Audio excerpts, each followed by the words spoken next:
Temaşevanên hêjeniha jî em ê qala belgefîlmekî bikin. Belgefîlmekî ku ji destê derhênerekî ji Rojhilatê Kurdistanê derketiye û li Amerîka di festîvaleke fîlman de xelat kirtiye.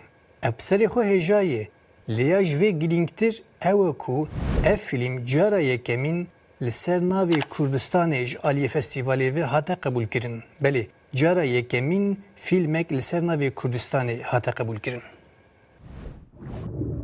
Gel vî karî karekî dîtir jî dike. Yani ji darên ku dubire lingên darî jî çêdike. Li Rojhilat gelek kesan ji ber ku pê li mayînan kirine, lingekî xwe yan jî her du ji dest dane. Hesên Êdartaşî ji bo van mexdûrên mayînan lingên darîn çêdike. Lê hesên hin rojan jî bê bivir diçe daristanan.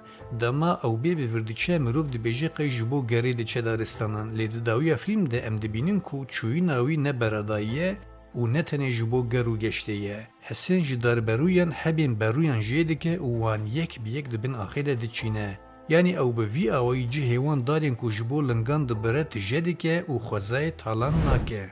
Hesên jî weke wan kesên ku ji wan re lingan çêdike seqete. Yani lingekî wî jî ji daran hatiye çêkirin û wisa diyar e ku wî bi xwe ev lingê darî ji bo xwe çêkiriye.